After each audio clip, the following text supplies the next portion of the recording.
Les étoiles étaient nées silencieuses. Pas paisibles, juste silencieuses. Comme le silence qui précède l'effondrement d'un immeuble. Pendant des décennies, l'Empire galactique avait régné sur ce coin de l'univers avec une confiance absolue. Il se considérait comme l'incarnation même de l'évolution, guidé par la logique, détaché émotionnellement, intouchable. Et la Terre? La Terre n'était plus qu'une note de bas de page, un monde primitif anéanti lors des guerres d'expansion. Plus personne ne parlait des humains. Plus personne ne se souvenait même à quoi ils ressemblaient. Nous étions une légende urbaine, racontée aux cadets. Ne sous-estimez pas les primitifs, riait Entil, sinon vous aurez un humain dans vos moteurs. Des blagues, toujours des blagues, jusqu'à aujourd'hui. À 4 Sororo, heure galactique, un événement s'est produit près de la périphérie du secteur 913.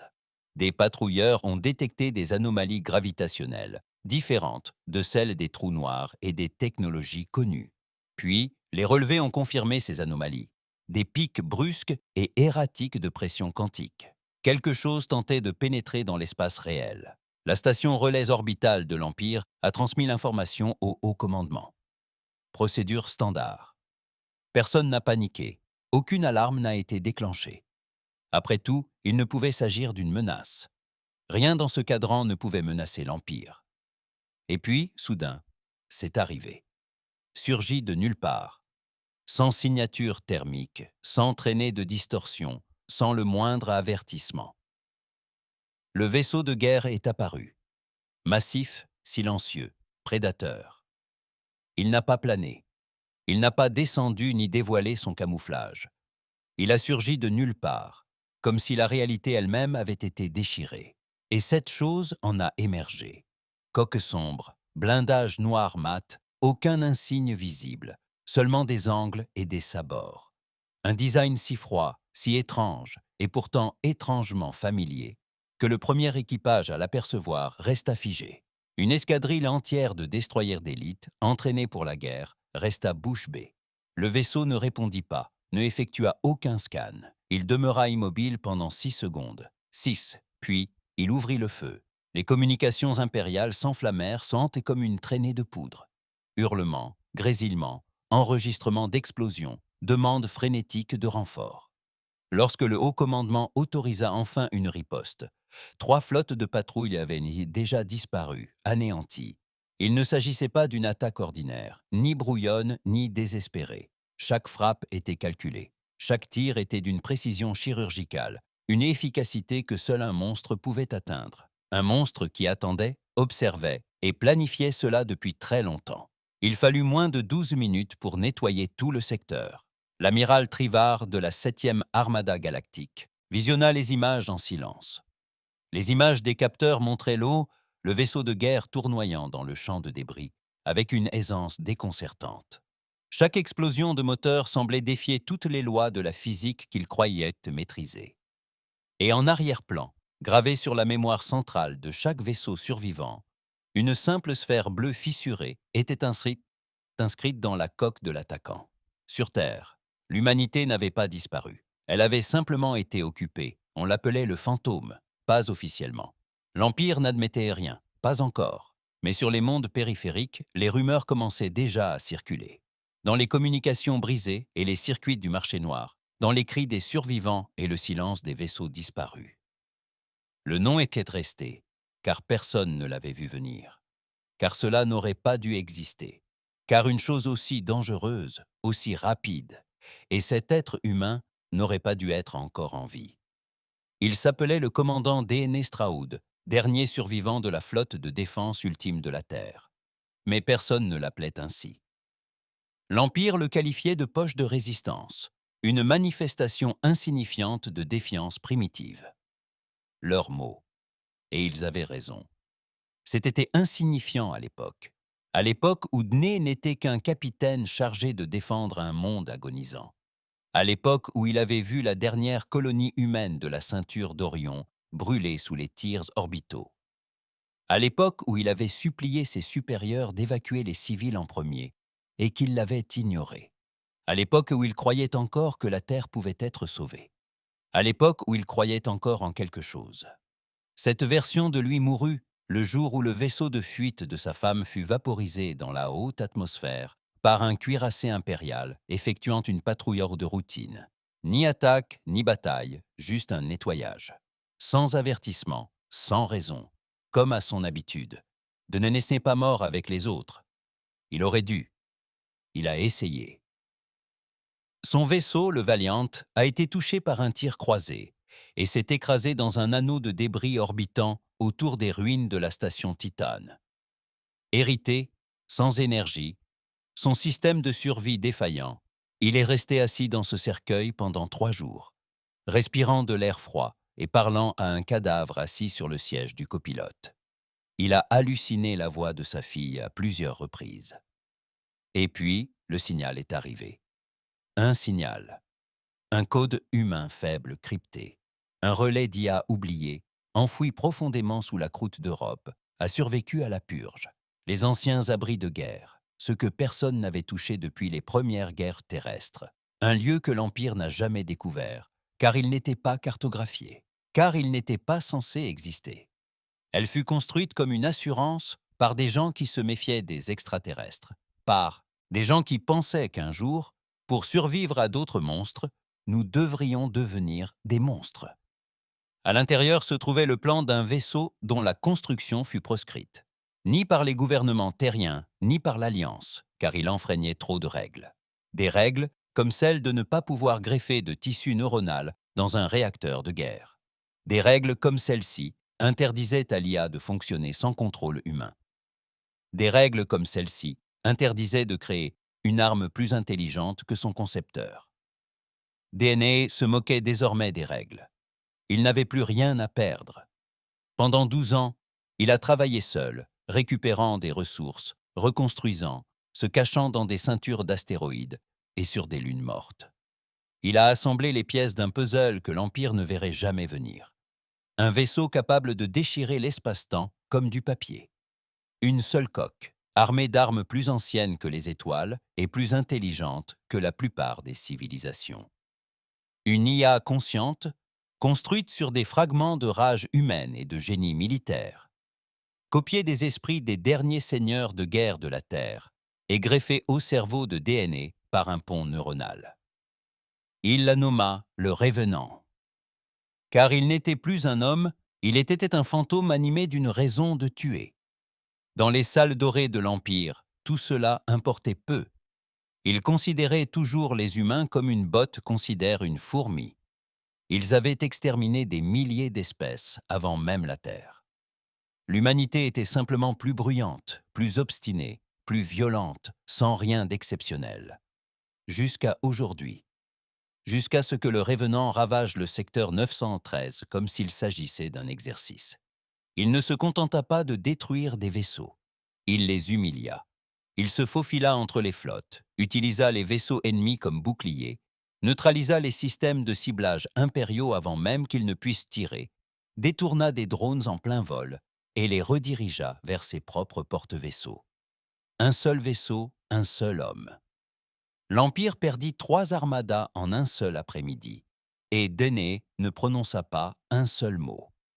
Pas de revendication, pas de déclaration, pas de discours. Juste une vengeance, froide et implacable. L'amiral Trivard frappa du poing le bureau de commandement. Où diable est-il passé? Silence. De l'autre côté de la table de guerre, des hologrammes grésilléennes, perturbés par des parasites de capteurs. Des parasites statiques enveloppaient l'espace vide où le Revenant avait disparu après sa dernière attaque. Aucune trace, aucun signal. Il poursuivait du vide. Lancez un balayage galactique, grogna Triard. S'il existe, nous le trouverons. Amiral, la voix venait du lieutenant Gellen, son officier de communication. Nerveux, jeune, on ne peut pas le localiser. Il n'utilise ni moteur à distorsion ni portail de repliement. Il crée des brèches. Comme si elle pliait l'espace réel par la force brute, sans finesse. Crachez le morceau. Comme si elle utilisait la colère comme carburant, monsieur. Trivar le fixa. Pendant une seconde, aucun des deux ne parla. Puis Trivar se tourna vers son tacticien. « Préparez un message. Secret militaire pour l'empereur. »« Bien, monsieur. Que dois-je mettre dans l'objet » Trivar ne scia même pas. L'humanité est vivante. Dans l'immensité obscure de l'espace inexploré, le Révenant flottait en silence. Ses parois respiraient doucement, comme des poumons. L'IA ne se contentait pas de fonctionner, elle était pleinement éveillée. DNA se tenait seul dans le cockpit, le regard perdu dans les étoiles. Torse nu, la peau marquée de cicatrices et de pores d'interface, son dos était un patchwork d'anciennes brûlures et de nouveaux implants. Le cœur du vaisseau pulsait au rythme de son cœur.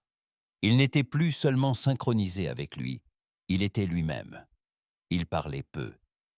L'IA savait ce dont il avait besoin avant même qu'il ne l'exprime. Mais ce soir-là, il murmura quelque chose à voix haute, une seule fois. Ils ne se sont jamais souciés de nous. Un silence. Puis le vaisseau répondit. Une voix ni mécanique, ni artificielle. La voix était féminine, douce, comme celle d'une personne qu'il avait connue autrefois, comme un souvenir tenace. Qu'ils nous craignent. Aux confins des systèmes centraux de l'Empire, des alertes d'évacuation étaient discrètement préparées. On n'avait pas encore prévenu le public. Impossible. Mais au fond, les sénateurs savaient ce qui allait se produire. Ce n'était pas la guerre. La guerre a ses règles. C'était un règlement de compte. Le genre de guerre qui fait disparaître des empires. Celle qui ne se livre pas sur les champs de bataille, mais dans les cauchemars. Un vaisseau, et la fureur d'un monde disparu enfoui sous sa peau. Vélisar Prime, la capitale de l'Empire galactique, n'avait jamais connu le silence. C'était un monument au pouvoir. Des tours étincelantes qui frôlèrent le ciel, des anneaux orbitaux grouillants de drones de défense, et des boulevards vibrant au rythme précis de milliards d'êtres obéissant au doigt et à l'œil. Chaque seconde, jour après jour, la machinerie impériale avait continué son cours. Mais quelque chose avait changé dans l'atmosphère. Pas physiquement, du moins pas de façon perceptible par les architectes de Vélisar. C'était plus lourd, comme si la gravité avait triplé au plus profond de l'âme. À l'intérieur de la citadelle impériale, le Haut Conseil se réunit en état d'urgence pour la première fois depuis près d'un siècle. D'ordinaire, cette salle résonnait de débats, de stratégies et d'une confiance inébranlable. Aujourd'hui, le silence régnait, jusqu'à ce que l'empereur lui-même le rompe. Il se tenait droit, vêtu d'une robe noire, ornée des symboles d'or de l'unité et du pouvoir. Personne ne connaissait son âge véritable. La rumeur disait qu'il n'avait pas vieilli depuis la chute de la terre. Est-ce vrai? Sa voix était basse, presque lasse. Un vaisseau humain a détruit 3 flottes. Oui, votre Excellence, répondit l'amiral Trivar. Il avait l'air épuisé, comme un homme qui n'avait pas dormi depuis des jours. Et il a disparu avant que nous puissions trianguler son point d'origine. Nous pensons qu'il utilise l'effet tunnel quantique, mais pas selon nos paramètres connus. Autrement dit, Trivar serra les dents. Autrement dit, nous ignorons comment il se déplace et où il va ensuite. Une autre voix intervint. Le ministre Veylen, responsable du renseignement frontalier, toujours aussi suffisant. Pas aujourd'hui. Ce ne peut pas être un survivant. Nous avons ratissé la terre. Il ne restait plus rien. Ce n'est pas un survivant, dit Trivar sans le regarder. C'est une réaction. Ce mot plana comme une arme laissée sur la table. L'empereur tourna le dos et fixa la haute fenêtre derrière son trône. Dehors, les 2 lunes de Vélisar brillaient, au-dessus de la ville. Alors peut-être devrions-nous lui rappeler pourquoi la terre a brûlé. Non, répondit Trivar sèchement. Ce serait une erreur. Tous les regards se tournèrent vers lui. Tu as peur, dit Valan, esquissant un sourire. D'un seul homme? J'ai peur de celui qui est aux commandes de ce vaisseau. Ce n'est pas une rébellion. Ce n'est pas un soulèvement. C'est calculé, précis. C'est une guerre chirurgicale, pas le chaos. Il ne cherche pas à gagner une guerre. Il cherche à nous rabaisser avant de nous tuer. Un autre silence. L'empereur prit enfin la parole. Alors, rendez-nous notre grandeur d'antan. Dans le vide spatial, Dené et Straude flottaient dans le silence obscur de l'espace profond. Le revenant dormait. Du moins, c'est l'impression qu'il avait. Ses systèmes fonctionnaient au ralenti, attendant le prochain ordre de frappe. Il aurait pu rester ainsi indéfiniment. DNA, lui, ne le pouvait pas. Il fixait une vieille photographie imprimée sur du vrai papier, craquelée sur les bords. Sa femme marraine, sa fille Laïa, sa dernière famille. Disparus, brûlés vifs dans un vaisseau d'évacuation jugé non essentiel par un destroyer impérial. Eux avaient appelé ça une priorisation efficace. Moi, j'appelais ça un meurtre. Assis dans le berceau du pilote, relié à l'interface neuronale, ses veines luisaient d'une faible lueur bleue grâce à la liaison du vaisseau. L'IA s'agita à son souvenir. « Scan » demanda-t-elle doucement de sa voix. La voix de marin, un tour qu'il détestait et dont il avait autant besoin. « Oui » répondit-il. « Cible, secteur central de Felizar Prime. » Un silence. « Niveau de risque maximal, faites-le. » L'IA ne posa aucune question. Jamais. Elle comprit, tout simplement. La lumière se propagea devant la coque du vaisseau. Pas de portail de saut, pas d'hyperespace. Elle traversa le tissu de l'espace réel comme un couteau dans la chair et disparut. De retour sur Vélizar, personne ne l'avait vu venir. Ni les milliers de plateformes orbitales, ni les satellites de défense déployés autour de la planète comme une armure, ni le réseau de défense impériale qui se targuait d'être invincible. Le Revenant n'est pas apparu du néant en hurlant, sirène hurlante. Elle n'a pas annoncé sa présence, ni exigé la reddition. Elle s'est matérialisée à l'intérieur de l'orbite terrestre, comme auparavant. Une seconde, l'espace était vide.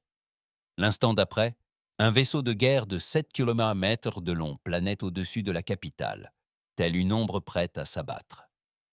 La panique ne s'est pas installée immédiatement. C'est dire l'efficacité des systèmes de l'Empire. Ils neutralisaient la peur derrière un système de contrôle impénétrable. Mais lorsque le Revenant ouvrit le feu, la réalité le rattrapa. Il ne visait pas les civils. Il ne ciblait pas les zones habitées. Cela aurait été une forme de miséricorde. Au lieu de cela, Aené lança des ogives de précision au cœur même du bureau impérial du renseignement. Disparu. Puis le réseau de défense tactique orbitale, hors service. Il toucha les relais de communication, les centrales électriques et les nœuds de commandement dans l'ordre exact, comme s'il les avait cartographiés, comme s'il les avait étudiés pendant des années. Car c'était le cas. On qualifiait la Terre de primitive, faible, émotif. Mais c'était l'émotion qui le rendait dangereux, pas la rage.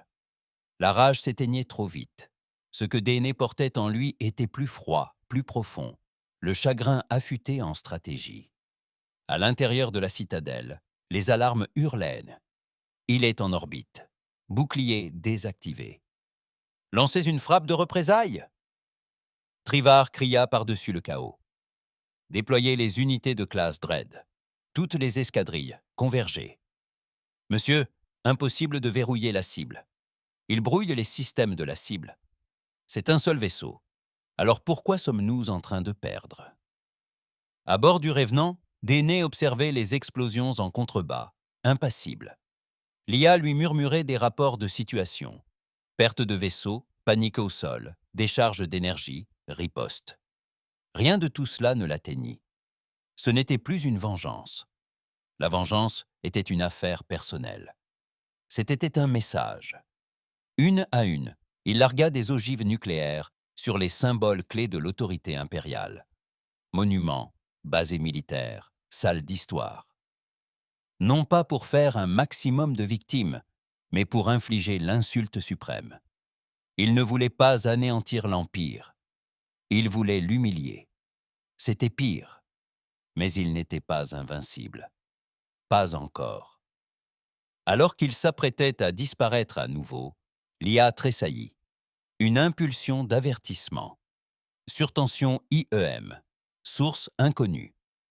DNA l'a senti avant de la voir. Une explosion de lumière traversa les étoiles comme une vague, et pour la première fois depuis sa naissance, le Revenant frissonna. Système touché, camouflage défaillant, DNE serra les dents, compenser, détourner l'énergie. Ils utilisent des canons à phase inverse. Nouvelle technologie développée après la Terre. Bien sûr que si. Il grogna. Une flotte surgit de l'hyperespace. Des dizaines de vaisseaux, imposants, hérissés d'armes, d'une conception inhabituelle pour l'Empire. Ils étaient destinés à lui, construits en secret, préparés au cas où le spectre viendrait les traquer. Ils avaient vu juste. Mais il était trop tard. Cibler leurs noyaux énergétiques, ordonna Dédéné. Pas de destruction totale, juste les endommager. Le Revenant reprit vie, endommagé mais furieux. Il se mit en marche d'un rugissement assourdissant, fendant le vide comme une lance. Il se faufila entre les vaisseaux ennemis, arrachant les armes à coups de rayons magnétiques, projetant les cuirassés les uns contre les autres, surchargeant les réacteurs sans les faire exploser. Il voulait qu'ils survivent. Il voulait qu'ils soient mutilés, qu'ils rentrent chez eux en rampant, le message gravé dans leurs entrailles. L'humanité n'est pas éteinte. L'humanité n'a pas peur. L'humanité arrive. 32 minutes plus tard, le Revenant avait disparu, volatilisé. Vélisard brûlait, pas complètement, mais suffisamment pour que l'on le sente. La peau parfaite de l'Empire était profondément ébranlée, publiquement. Trivard se tenait à une fenêtre donnant sur les ruines fumantes des tours de renseignement. Ses mains tremblaient. Personne ne pouvait le voir, mais il le voyait. Tous le voyaient. L'empereur marchait à ses côtés, silencieux. « Vos ordres » demanda Triard. L'empereur fixa les étoiles. « Découvrez qui il est. Nous l'avons déjà fait. » Dénestraoud, militaire terrien, a été déclaré mort pendant la chute. L'empereur secoua la tête. « Non, cet homme était mort. La chose dans ce vaisseau. » Il se retourna. « Ce n'est pas un homme. Voilà notre châtiment. » De retour dans l'espace profond, Déné était assis seul. L'IA nettoyait les systèmes du vaisseau. Ils avaient survécu. Mais l'Empire avait appris. La prochaine fois, ils seraient prêts. Il s'en fichait. Ce n'était pas un jeu de survie. C'était un enterrement, une étoile après l'autre. Il fixa de nouveau la photo. Marin, Laïa. « Je n'ai pas fini », murmura-t-il, et le vaisseau lui répondit par un murmure. Alors finissons-en comme il se doit. L'Empire ne pouvait plus le dissimuler. On ne perd pas 5 vaisseaux capitaux et la moitié de son réseau de défense orbitale sans que cela ne suscite de questions. La version officielle s'effondra en quelques heures. Des pirates, dirent-ils, une technologie défectueuse, une surtension interne. Mais des fuites d'informations compromettantes avaient été constatées. L'image du vaisseau de guerre noir, le Revenant, déployant ses ailes au-dessus de Poe. Vélisard Prime s'est gravé dans la mémoire collective. Un vaisseau sans pavillon, sans signal, sans pitié, plus terrifiant encore que ses actes fut son départ. Indemne, imperturbable, comme s'il avait choisi de ne pas achever sa mission. Le peuple murmura un mot que l'Empire avait tenté d'effacer de l'histoire. Humain. 3 jours après le bombardement de Vélissar, l'amiral Trivard atterrit à Fort Loraxis, une station militaire secrète construite au cœur d'un système stellaire mourant. Le soleil, instable et en train de s'effondrer, offrait un cadre idéal pour dissimuler des secrets. La navette de Trivard se posa sur un quai rempli de soldats en armure noire, le visage masqué par des visières réfléchissantes. Une armée atypique. Il s'agissait d'agents de nettoyage employés pour des opérations que le Sénat préférait garder secrètes. Le directeur Callan Villers l'attendait. Si Trivard était un soldat, Villers était pire encore. Un stratège sans scrupules. Il ne portait pas d'uniforme, seulement un fin manteau gris. Ses mains étaient soigneusement croisées dans son dos. Seuls ses yeux conservaient une trace d'humanité. Le reste était cybernétique. Des améliorations chirurgicales froides, conçues pour l'efficacité. L'amiral Vire salua d'une voix rauque comme du papier de verre. « Vous êtes en retard, vous avez vu les infos, j'ai vu les dissimulations, De piètre dissimulation. Je ne suis pas là pour discuter. Tvar rétorqua sèchement. Je suis là pour arrêter ce vaisseau avant qu'il ne nous consume de l'intérieur. Ver acquiesça. Alors suivez-moi. Ils s'engagèrent dans un long couloir éclairé d'une pâle lumière bleutée. Les murs n'étaient pas propres. Des taches de sang avaient été nettoyées, mais mal. Quelque chose dans cet endroit donnait la chair de poule à Trivar. Ils atteignirent une épaisse porte métallique derrière. Projet Aegis. Après la chute de la Terre, Vir se mit à tapoter un panneau. Nous avons récupéré ce qui restait, des corps, du code, des fragments de leur technologie. Les cœurs d'IA étaient détruits, mais nous avons trouvé des sauvegardes, endommagés, corrompus, mais récupérables. La porte s'ouvrit en sifflant. Trivar pénétra dans l'obscurité et s'arrêta. Un cerveau humain, ou ce qu'il en restait, flottait dans un champ de confinement. Enveloppé de fils, des tissus à moitié développés, des implants cybernétiques sillonnaient les veines semblables à de la matière grise. « C'est quoi ce bordel ?» demanda Trivar. « Une assurance. » Ver s'approcha, calme comme un cadavre. L'esprit humain est d'une complexité unique. Nous avons tenté de le reproduire, mais le chaos artificiel n'est que pur aléatoire. Il nous fallait quelque chose d'authentique. Et voici le dernier général de la Terre. Le commandant Val, celui qui a rasé 3 de ses propres villes pour nous empêcher d'atterrir. Brillant, impitoyable, mort en hurlant, mais son cerveau fonctionne encore à son gré. Trivar déglutit. « Et qu'en attendez-vous » Ver sourit.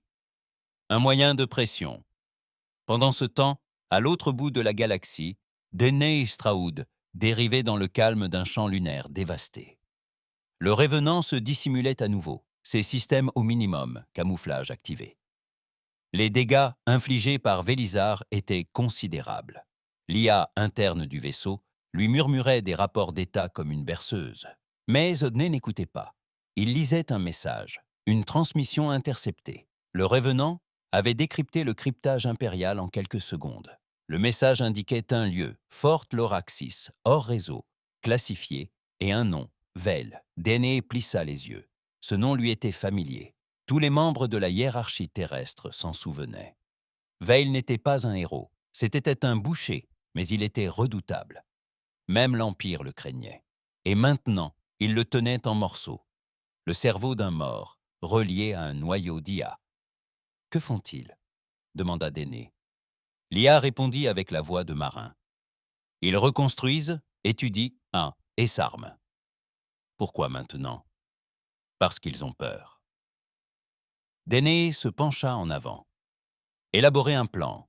Fort Loraxis a été conçu pour être inaccessible, entouré de tempêtes de radiation, protégé par les ondes solaires déclinantes, enfoui sous 3 couches de mines automatisées. Peu importait, le Revenant ne s'en est pas approché. Il l'a infiltré, pas par la force, pas cette fois. DNA a envoyé une sonde en forme de débris, transportant un fragment de micro-IA imprégné de sa signature neuronale. Elle a percuté la coque de la station sans alerte, comme un débris spatial. Mais à l'intérieur de cette sonde se trouvait un virus codé à partir d'une ancienne technologie militaire terrienne, et il savait exactement où aller. À l'intérieur de Fort Loraxis, Ver remarqua le scintillement trop tard. Les lumières s'atténuèrent, les systèmes clignotèrent. Qu'est-ce que c'était ? Personne n'eut le temps de répondre car tous les écrans de l'installation s'illuminèrent d'un seul et même message. « Vous avez pris l'un des nôtres. Je prends tout ce qui vous appartient. » Le Revenant laissa tomber son camouflage, ni en orbite, ni au périmètre, à l'intérieur de la base.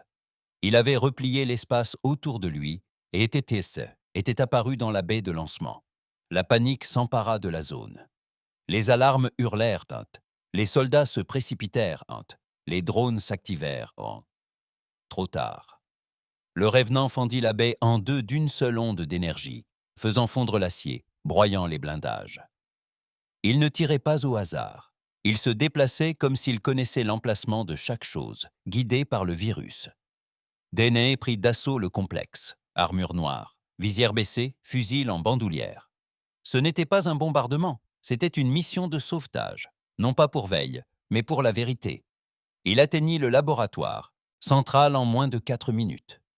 Des corps jonchaient donc son passage, tous s'étaient pas morts. Certains sont repartis en hurlant, tremblants, marqués à jamais. Il n'était pas là pour tous les tuer, il était là pour les faire parler. Veille, derrière un bouclier anti-explosion, le fixait du regard. « Tu es Dane », dit-il calmement. Dane ne répondit pas. « Tu es en colère. » Toujours rien. « Tu devrais l'être, mais c'est trop tard. » Dane leva son fusil. « Où est-il ? Tu ne comprends pas ce que nous avons fait. » Vert dit. « Je m'en fiche. Tu comprendras. » Il actionna un interrupteur et le cerveau s'illumina, non seulement d'énergie, mais aussi de souvenirs. La voix de Val emplit la pièce. Ce n'est pas un enregistrement. Vivant. Tu les as laissés tomber, dit-elle. Deneux se figea. Tu les as laissés mourir. J'ai vu ma femme brûler pendant que tu faisais des simulations. Tu as construit un vaisseau de guerre pour te venger, dit la voix froide. Mais tu es encore faible. Où est le reste du programme ? Aboya Denay. Partout, répondit la voix de Veille. L'Empire ne m'a pas volé. Je les ai laissés faire. Parce que quelqu'un devait finir ce que la Terre avait trop peur d'entreprendre. Les doigts de Denay tremblèrent sur la gâchette. Tu n'es plus qu'une machine maintenant. Mieux vaut ça qu'un homme brisé, sans ressources. C'en était trop. Denay tira. Le champ de confinement se brisa. Le cerveau se liquéfia instantanément. Villet hurla. Mais Denay ne s'arrêta pas. Il se tourna vers les consoles, arrachant les noyaux de données, les disques durs. Tout ce qu'il savait de lui, de la Terre, de leurs projets secrets, était désormais à lui. Il plaça une charge explosive sur le mur et sortit tandis que les alarmes hurlaient. Le revenant le souleva avant que la base n'explose, non pas par le feu, mais par la lumière qui se rétracta dans le néant. Et ainsi, Fort Loraxis disparut. Le message était clair. On ne pille pas les morts impunément. Dans l'espace impérial, la peur fit place au désespoir. Ils essayèrent tant que le silence, puis la force, puis la ruse. Rien n'y fit. À présent, ils devaient choisir. Déclencher une guerre perdue d'avance ou se soumettre à un fantôme sans exigence. Mais Denay Stroud ne demandait pas la paix. Il cherchait à faire son deuil. Et les étoiles n'étaient plus assez grandes pour lui échapper. Les fichiers que Denay avait volés à Fort Loraxis étaient anciens, cryptés dans un code si vieux que même l'IA du Revenant avait dû apprendre à le déchiffrer. Cela lui prit 3 jours. 3 jours sans sommeil à dériver dans l'espace profond, caché dans l'ombre gravitationnelle d'une étoile rouge effondrée. Denay ne bougea pas, ne mangea pas, ne dormit pas. Il resta assis dans l'obscurité, connecté au vaisseau, observant les pièces du puzzle s'assembler. Et lorsqu'elles s'assemblèrent, il garda le silence pendant un long moment. Les fichiers s'intitulaient « Opération incendie du sol », un ancien nom de code que l'Empire n'avait plus utilisé depuis l'époque du grand nettoyage de la Terre. Il ne s'agissait pas d'une opération militaire classique. La plupart des hauts gradés l'ignoraient. C'était un acte d'une gravité extrême, un génocide. La mission n'était pas seulement de conquérir la Terre, mais de l'anéantir. Pas seulement son peuple, sa culture, ses archives, son histoire, son concept même. D'après les archives, l'Empire ne craignait pas l'humanité à cause de ses armes, de sa technologie ou de son entêtement. Il craignait l'humanité à cause de ceux qui allaient suivre. Un fichier intitulé « Sujet 9.0 ». La machine à profit glaça le sang de Denay. Il contenait une liste de noms de personnes décédées, tous d'anciens scientifiques, ingénieurs et stratèges de la défense de la fin de la Terre. Des gens qui étaient non censés être des civils. Des gens qui s'étaient rendus pacifiquement. Ils avaient été capturés, disséqués, branchés à des machines, utilisés pour simuler des algorithmes de guerre prédictive bien plus sophistiqués que tout ce que l'Empire aurait pu concevoir. Ils ont utilisé des cerveaux humains pour développer la technologie impériale. C'est pourquoi la Terre devait disparaître. Car si un seul survivant parlait, le mensonge s'effondrerait. L'Empire n'avait pas vaincu la Terre. Il l'avait exploitée. Et le pire, c'est qu'il avait bénéficié de complicité. Dans les noyaux de données figurait un nom que DNE n'avait pas vu depuis 15 ans. Le colonel Ren Hollis, ancien chef militaire terrien, l'un des rares Toumis à avoir disparu avant le siège final. DNE l'avait cru mort, mais il ne l'était pas. Il avait fait défection. Les journaux de bord étaient sans équivoque. Hollis avait troqué les protocoles de défense de la Terre contre un siège à la table de l'Empire. En échange, ils l'ont laissé en vie. Ils lui ont donné un nouveau nom, une nouvelle identité et un poste discret au sein de la division d'optimisation du commandement de l'Empire. Le traître n'était pas seulement vivant, il travaillait pour l'ennemi. L'IA du Revenant, dont la forme reprenait encore la voix de marin, lui murmura à l'oreille « Nous avons votre position. » Hollis se trouve sur Arxis IV, un monde fantôme orbitant autour d'une étoile noire, inaccessible aux vaisseaux standards. « Je ne suis pas standard, » dit Danae d'un ton neutre. « Non, tu es pire. » Danae se pencha en avant. « Emmène-moi là-bas. » Arxis IV était un tombeau en orbite. Un monde mort, sombre et brisé, flottant dans l'étreinte glacée d'une étoile mourante. Aucune lumière naturelle, aucune chaleur, juste le froid. Des structures de métal noir enfouies sous des kilomètres de pierre. Un endroit idéal pour dissimuler des choses qu'on ne voulait surtout pas voir découvertes. Tel un traître, le Revenant ne se téléporta pas cette fois.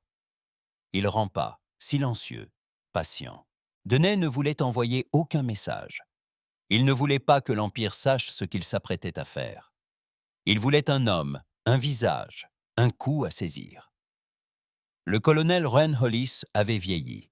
Il vivait paisiblement dans un nid de commandement souterrain. Ni prison, ni exil, mais récompense.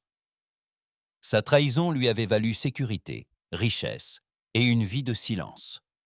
Il jouait aux échecs contre lui-même, lisait de vieux romans de propagande impériale, contemplait les étoiles à travers une vitre blindée. Il ignorait qu'il était déjà mort. Le Revenant avait piraté le périmètre extérieur de la base avant même son atterrissage. Drones réduits au silence, communications coupées, portes déverrouillées. DNA entra comme une ombre, son armure froide et silencieuse, son regard dur, son visage impénétrable. Il trouva Hollis dans son bureau, sirotant du vin.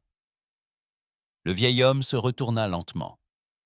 En voyant Dan Tarnay, il ne cria pas. Il ne chercha pas d'armes.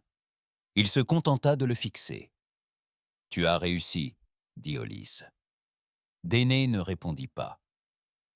Je m'en doutais. Finalement, le silence retomba. J'ai trahi la terre, inutile de le nier. Déné s'approcha. Pourquoi? Hollis ne broncha pas. Ils allaient peut-être perdre. Tu le sais, on ne pouvait pas gagner. Nos dirigeants étaient arrogants, aveugles. Il ne nous restait que l'extinction ou la survie. Alors, tu nous as vendus, dit Danae d'une voix étranglée. J'ai fait en sorte de survivre. N'est-ce pas ça, survivre? Vous appelez ça survivre? La voix de Danae s'éleva. Tu es là, n'est-ce pas? Dit Hollis en désignant l'armure. Les pores neuronaux, les cicatrices. Tu as survécu, toi aussi. Mais tu n'es pas différent de moi. Tu es juste en colère que j'ai pu assister à tout ça de l'extérieur. DNA ne bougea pas. J'ai vu la navette de ma fille exploser parce que quelqu'un à votre poste a donné l'autorisation. DNA a dit que cette navette était pleine d'enfants, des non-combattants. Le visage d'Hollis se crispa. Ils m'ont dit que c'était un dépôt de carburant, une cible facile. Vous saviez pourtant bien que non. Oui, admit Hollis, et j'ai quand même signé l'ordre. DNA leva son pistolet. Vous allez me tuer? Demanda Hollis. Non, répondit-il en tirant une balle en plein genou d'Hollis. L'homme s'effondra en hurlant, se tenant la plaie. « Je veux que tu rampes, » dit Dénae froidement. « Je veux que tu le sentes. Chaque seconde de douleur, chaque souffle de regret. Tu ne mourras pas sans tâche. » Il attrapa Hollis par le col et le traîna sur le sol. « Tu vas m'aider à faire passer un message que l'Empire ne pourra pas effacer, un message qu'il ne pourra pas déformer. » « À qui ?» Hollis toussa, s'étouffant avec sa salive. Les yeux de Danae brûlaient, à tout le monde. De retour sur le Revenant, Danae se tenait devant la baie des caméras. Derrière lui, Hollis était assis, attaché à une chaise, ensanglanté, mais vivant. Danae et regarda droit dans l'objectif. Ici le commandant D.N. Straoud, ancien de la défense terrestre. Si vous m'entendez, c'est que le mensonge, espérance est terminé. La Terre n'est pas tombée. On l'a récoltée. Nos dirigeants ne sont pas morts. Ils ont été achetés. Notre technologie n'a pas été détruite. Elle a été volée. L'Empire se nourrit du sang des fantômes. Et le dernier prend la parole. Il a exhumé les fichiers de données, révélant chaque détail sordide de Fort Loraxis, de l'opération Soilburn, du système de profit jusqu'aux mines démantelées, ayant servi à la fabrication des armes de l'Empire. Je diffuse ces fichiers sur tous les réseaux ouverts de la galaxie, aux rebelles, aux contrebandiers, aux marchands, aux civils, dans tous les recoins oubliés que l'Empire croyait contrôler. Vous méritez de connaître la vérité. Il se retourna vers Hollis. « Et cet homme ?» dit DNA en attirant la caméra vers lui. « Voilà pourquoi… » Il s'écarta, puis l'image devint noire. Mais le virus avait déjà accompli sa mission. À travers des milliers de mondes, la vérité se répandit comme une traînée de poudre. D'abord le choc, puis la panique, puis la rage. Les soldats de l'Empire commencèrent à remettre en question leurs ordres. Sur les mondes frontaliers, les drapeaux furent bientôt brûlés. Les manifestations dégénérèrent en émeutes. Les citoyens exigèrent des réponses. Des gouverneurs locaux firent défection, car si la Terre pouvait être anéantie, n'importe quel monde pourrait être le prochain. La force de l'Empire avait toujours à reposer sur la peur. À présent, la peur se retournait contre lui. Sur Vélissar Prime, l'empereur se tenait devant une table de guerre silencieuse. Pas de cris, pas de mouvement, juste un silence absolu. Il était sans voix. Pour la première fois depuis des siècles, l'Empire semblait vulnérable. À bord du Revenant, DNA était assis seul. Il ne sourit pas. Il ne rit pas. Il ne célébra pas. La vengeance n'avait rien de réjouissant. Mais il y avait autre chose, quelque chose de plus froid. Un but. L'Empire le voulait mort. Ils auraient dû l'éliminer, tant qu'il avait encore une raison de vivre. Le message diffusé par Denene ne se contenta pas de se propager dans les canaux de l'Empire. Il les fit éclater. Il n'envoya pas seulement des données. Il a enveloppé les fichiers dans un virus open source, compatible avec tous les principaux protocoles de données de l'espace connu. Cela incluait même les colonies isolées, les mineurs marginaux, les communications pirates et les satellites du marché noir. Ils l'ont tous reçu. Certains l'ont vu et l'ont rejeté. Propagande, disait-il, un canular, jusqu'à ce qu'ils voient les visages. Des médecins, des soldats, des enfants. Les citoyens de la Terre, présumés morts, avaient été utilisés dans les laboratoires de l'Empire, branchés à des machines, démembrés pour perfectionner leur technologie. Les images étaient insoutenables. Den ne les a pas censurées. Il voulait que la galaxie voie le sang couler, pas seulement en entendre parler. Et ça a marché. 6 mondes frontaliers de l'Empire se sont révoltés en 2 jours. La première était une lune oubliée nommée Sévron, un simple centre commercial servant à l'exploitation minière et à l'approvisionnement en carburant. Mais lorsque le responsable local tenta d'instaurer la loi martiale, ses propres gardes se retournèrent contre lui. À la tombée de la nuit, les drapeaux de l'Empire brûlaient.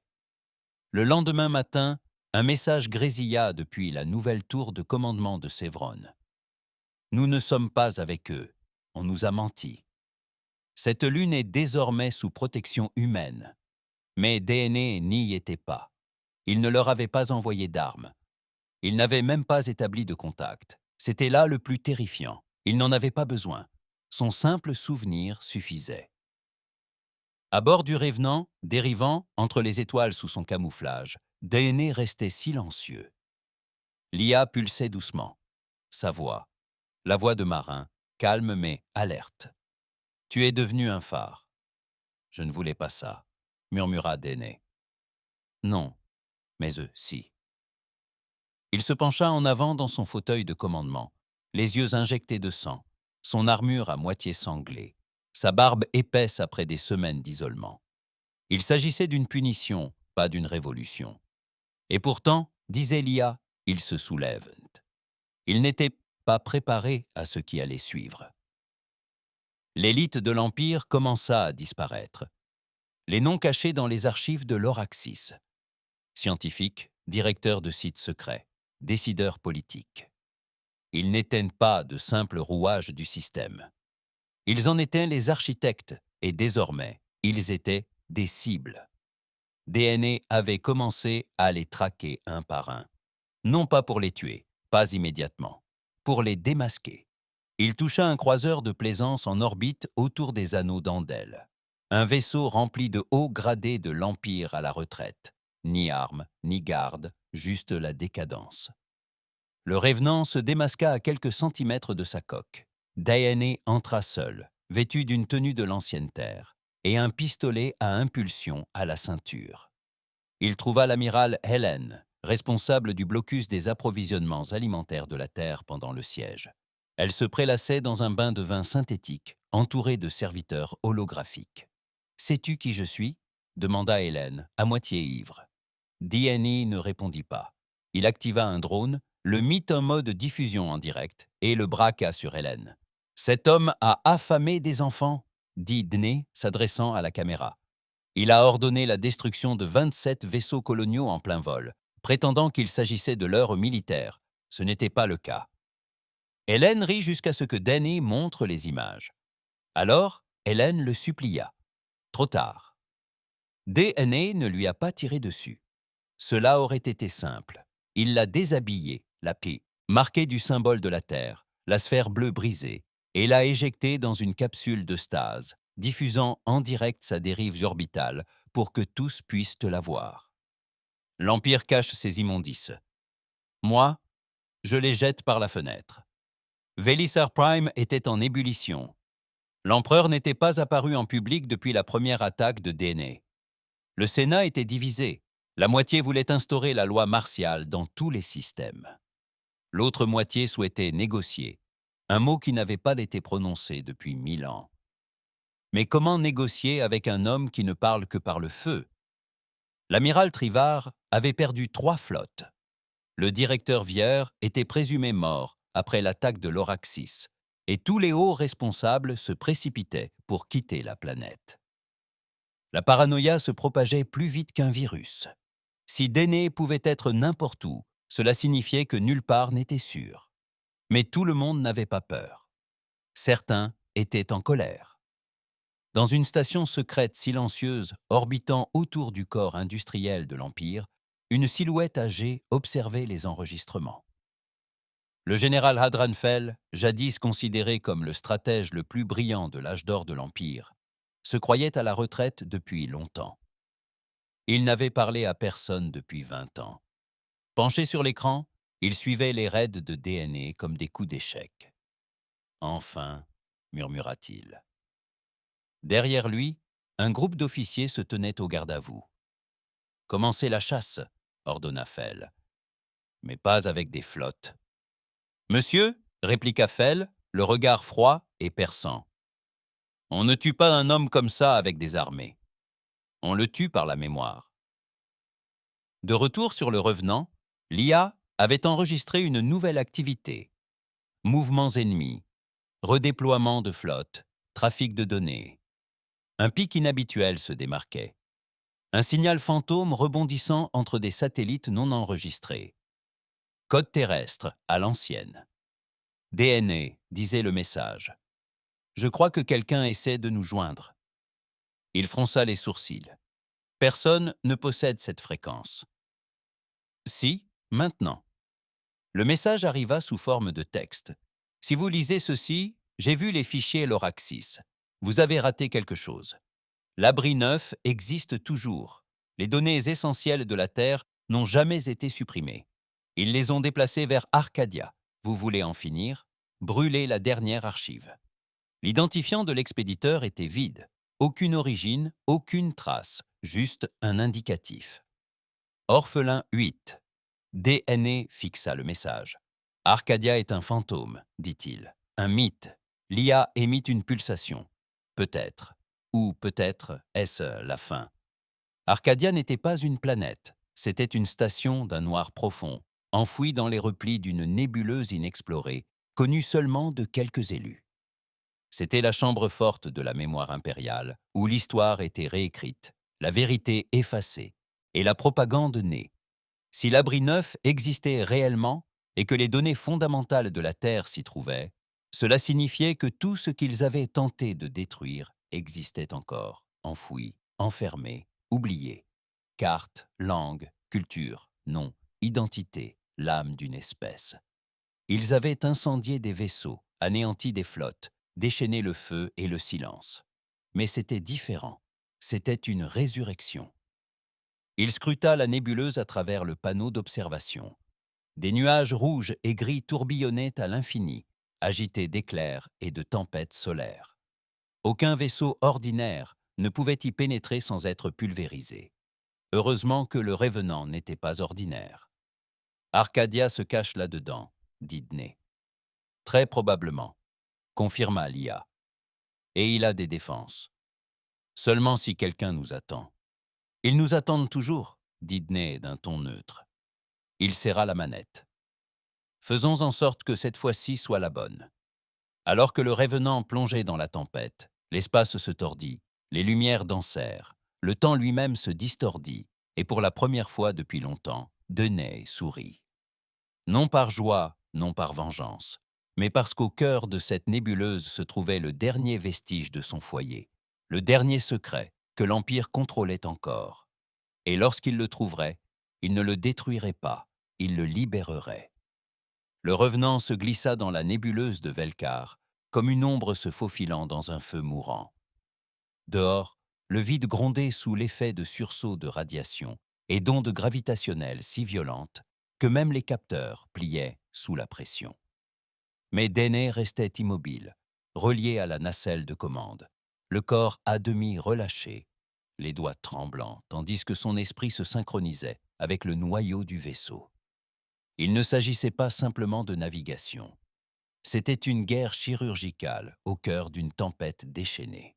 « Tu es silencieux », dit doucement l'IA, toujours avec la voix de marin. « Concentré », répondit Dné d'un ton d'acier. « Arcadia est bien réel. Vous avez vu le signal. J'ai aussi vu la flotte qui a disparu en le poursuivant. Je ne suis pas eux. » « Non », répondit l'IA. « Vous êtes pire. » Il fallut 17 heures pour atteindre le centre. Non pas à cause de la distance, mais parce que la nébuleuse n'était pas seulement composée de gaz et de gravité. Elle était truffée de mines, de pièges à capteurs et de faux signaux.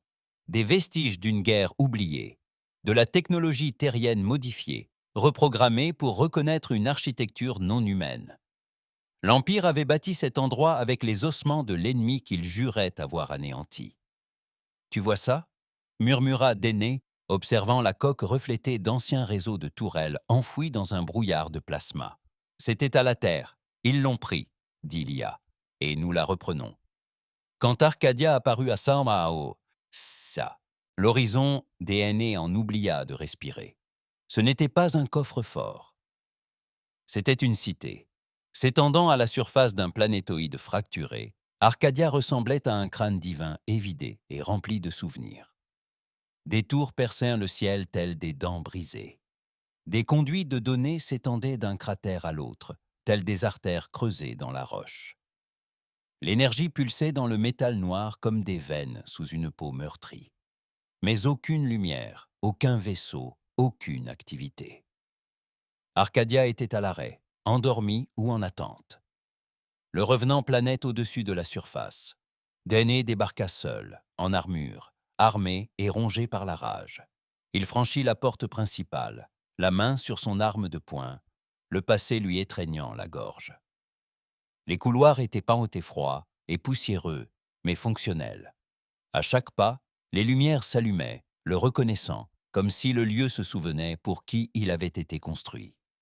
Comme si la terre n'était pas morte, mais simplement enterrée vivante. L'IA lui murmura à l'oreille « Des signatures énergétiques apparaissent, quelque chose s'éveille. Laisse faire. » La flèche centrale était un coffre-fort à l'intérieur d'un autre coffre-fort. L'abri neuf, le cœur d'Arcadia. Plus profond qu'une forteresse, plus froid qu'un tombeau. Dené atteignit le terminal central, une console en forme de trône, incrustée d'obsidienne. Il posa la main dessus. Rien ne se produisit jusqu'à ce qu'il prononce un seul mot. Terre. Un souffle. Puis son identité fut reconnue. Commandant Dené Straoud. Code d'accès. Héritage du sang. Lancement du protocole de restauration de la mémoire. La pièce s'illumina. Des hologrammes s'animèrent. Carte de la Terre, archives historiques, langues, musique, plans, noms, villes, familles, générations, tout. Tout était là, intact, impardonnable. Les larmes montèrent aux yeux de Dené, mais il les retint. « Téléverse tout sur le Revenant, dit-il. L'IA hésita. Il s'agit de plus de 6 téraores de mémoire brute.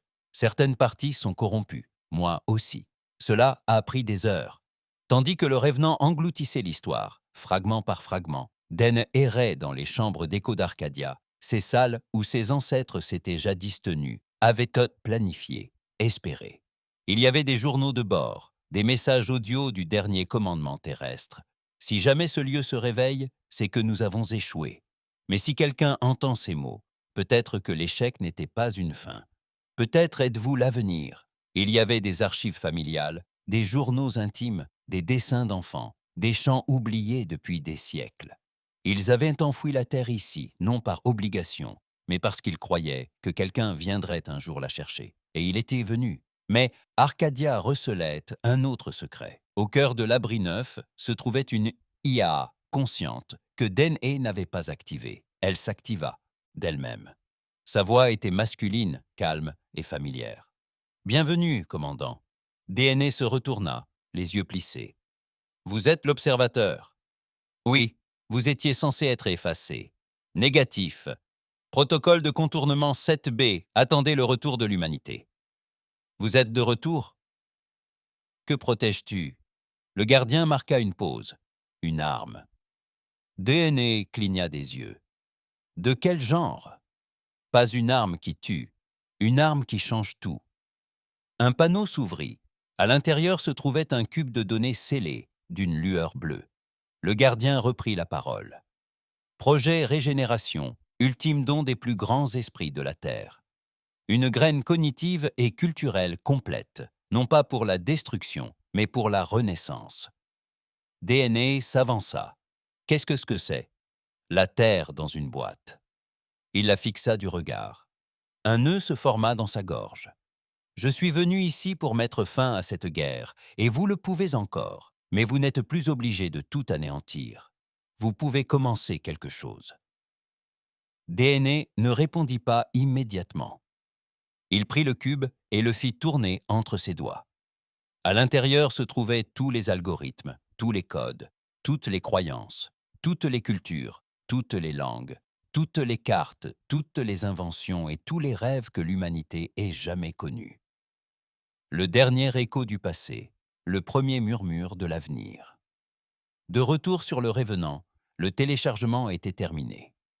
Dené regagna le vaisseau. L'IA prit la parole d'une voix douce. « On part ?»« Non », répondit Dené en serrant le cube contre elle. « On commence. » Pendant ce temps, dans les systèmes extérieurs, la nouvelle était parvenue à Velisar Prime. Arcadia avait été retrouvée. Et pire encore, elle avait survécu. L'empereur garda le silence. Le général Adrenfell s'avança. « Il va l'utiliser, » dit Fell, « non comme une arme, mais comme un symbole. » Trivar, épuisé et abattu, posa la question que tout se posait. Que se passera-t-il lorsqu'il la répandra? Fell répondit sans ciller. Alors nous ne perdons pas seulement le pouvoir. Nous perdons la mémoire de la galaxie. Nous perdons le mensonge. Et c'est pire que la mort. L'empereur s'est retourné. Non, c'est à ce moment-là que nous le tuons. Mais le tuer ne suffisait plus. Il fallait l'effacer. Corps, esprit, héritage. Si un seul système acceptait la mémoire de la Terre, l'Empire serait vulnérable à la vérité. Le genre de choses qu'on ne pouvait ni bombarder ni réduire au silence. Fell a élaboré une nouvelle opération, le protocole Vert-Noir. Il ne s'agissait pas d'une simple mission d'assassinat, mais d'une purge à l'échelle galactique. Cible. Quiconque accédait au signal de l'abri 9. Cible. Les cellules rebelles arborant le symbole de la Terre. Cible. Les systèmes refusant de détruire la transmission du cube de mémoire. Ils appelaient cela du confinement, mais c'était de nouveau un génocide.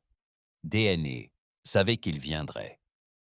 Il avait vu les flottes se mettre en mouvement avant même que les capteurs ne s'activent.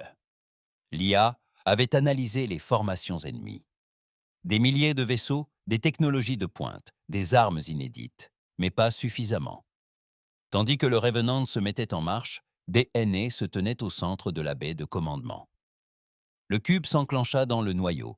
Son pouls se synchronisa avec l'IA du vaisseau. Il ne ressentait aucune peur. Il eut une révélation. « On envoie le cube en premier », dit-il. « Où ? Partout ?» Le Revenant déclencha une transmission d'impulsions quantiques. Le cube de données, encodé et compressé, fut envoyé à travers les stations relais, les satellites civils, les réseaux clandestins et les routes commerciales. En quelques minutes, des milliers de systèmes recevraient la mémoire complète de la Terre. Arcadia n'était plus un lieu, c'était une idée. Puis la flotte arriva. Les destroyers impériaux encerclèrent la nébuleuse comme un filet de feu. DNA ne broncha pas. Cette fois, dit-il, nous nous battons pour survivre. Le Revenant rugit de nouveau et la bataille finale commença. Les étoiles hurlaient. Des milliers de vaisseaux impériaux avaient convergé vers la nébuleuse de Velkar, encerclant Arcadia comme un piège d'acier. Destroyers, cuirassés, porte-vaisseaux, essaims de drones, croiseurs d'opérations secrètes, tout l'arsenal impérial encore en service. Tout cela pour un seul homme, un seul vaisseau. À bord du Revenant, Don Estraoud, casque ôté, restait immobile, les yeux rivés sur l'écran tactique. L'IA, la voix de marin, murmurait les coordonnées, les mouvements de la flotte, les angles d'approche. Il l'entendit à peine. Il ne se souciait pas de savoir comment ils allaient arriver. Il savait déjà qu'ils viendraient, il se demandait pourquoi. Le cube de mémoire avait été transmis. L'abri 9 n'était plus un secret. La vérité avait éclaté. Désormais, l'Empire ne cherchait plus à gagner une guerre. Il cherchait à effacer un avenir. Heure de contact, demanda doucement l'IA. 14 minutes. Probabilité de survie. DNA esquissa un sourire amer. Moins de 1%. Voulez-vous lancer la sauvegarde?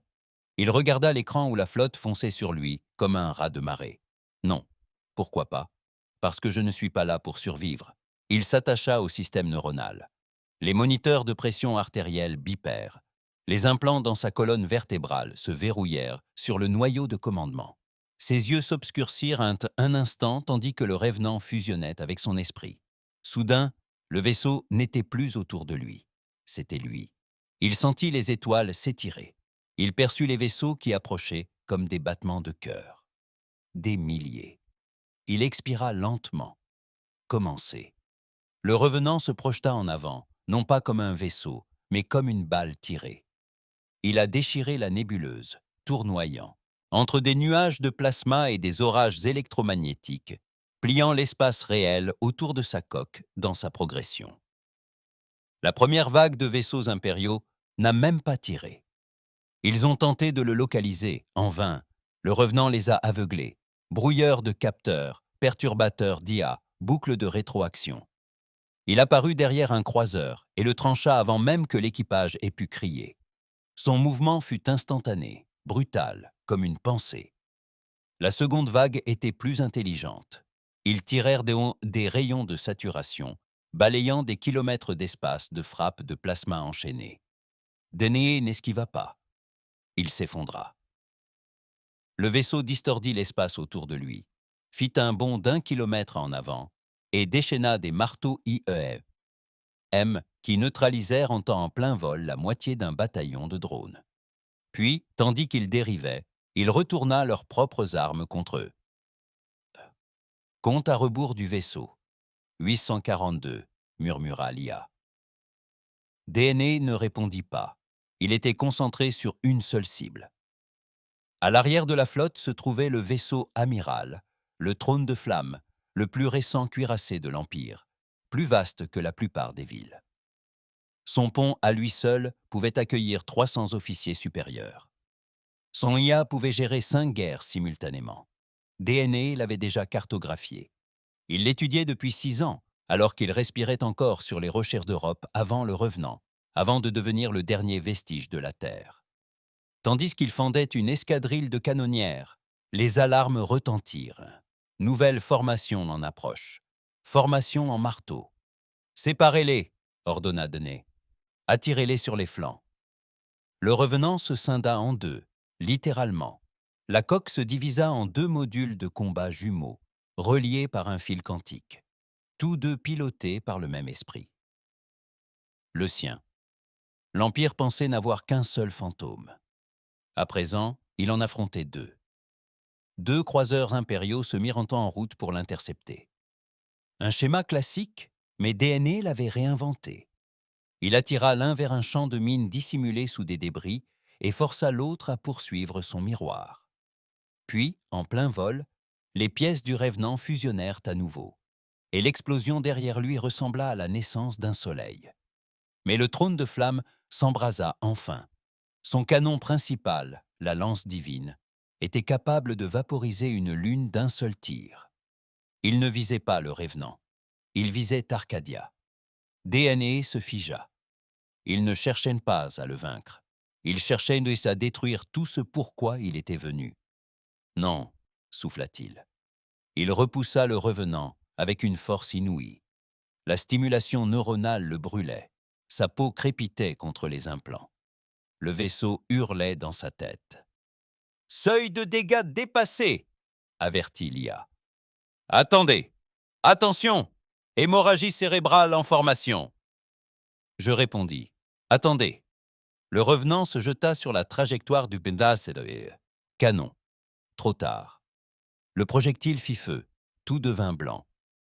Le revenant fut pris au piège en plein saut, ses moteurs désalignés, sa coque se fracturant. DNA eut l'impression que sa colonne vertébrale avait été arrachée et projetée dans un soleil. Les systèmes tombèrent en panne. La coque extérieure se fissura. La pression monta en flèche dans le cockpit. Mais Arcadia était toujours là. Il avait bloqué le tir, au prix de sa vie. Le revenant dériva, des étincelles jaillissaient, ses boucliers étaient hors service. Et maintenant, le reste de la flotte s'approchait. Ils allaient en finir. Dans le cockpit, DNA saignait du nez, des yeux et des oreilles. Il ne sentait plus ses jambes. Il pouvait à peine bouger la bouche. « IA » murmura-t-il. « Oui, téléversement du protocole maintenant. »« Tu es sûr ?»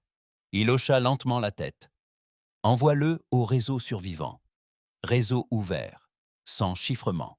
Donne à l'âme de la Terre, dans la galaxie, chaque fichier, chaque nom, chaque horreur, chaque rêve. » Une pause suivit la transmission. « C'est fait, » sourit-il. « Alors mettons fin à tout ça. » Tandis que les vaisseaux de l'Empire se rapprochaient, le noyau du revenant commença à surchauffer.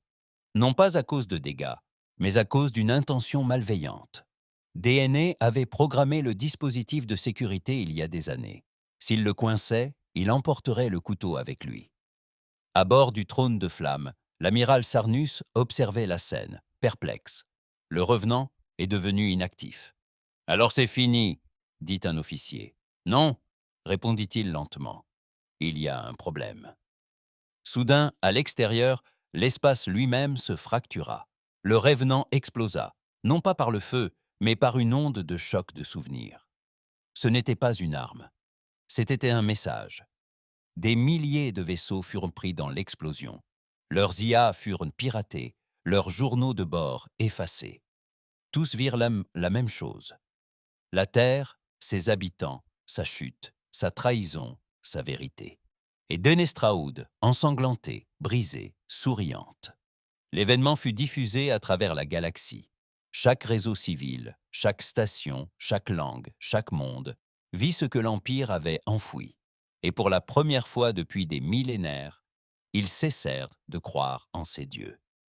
Velisar Prime brûla quelques jours plus tard, non pas suite à une attaque, mais à la suite d'une révolte. Les gouverneurs furent arrachés à leur tour. Les soldats se retournèrent contre leur commandant. Les drapeaux tombèrent, et à leur place, une sphère bleue brisée, symbole de la terre. On ne retrouva jamais le corps de Déné. Certains disent qu'il périt avec le vaisseau. D'autres disent que l'IA l'a sauvé, l'a enterré au fin fond de l'espace, attendant le moment propice pour le réveiller. Mais peu importait, car il n'était plus un homme. Il était un souvenir, un cri de guerre, des funérailles et un commencement. Épilogue. Des années plus tard, une enfant née dans une colonie libérée demanda à son institutrice ce qu'était la Terre. L'enseignant sourit, lui tendit une vieille ardoise numérique et dit « La Terre était le monde qui a tout perdu et qui a quand même gagné. »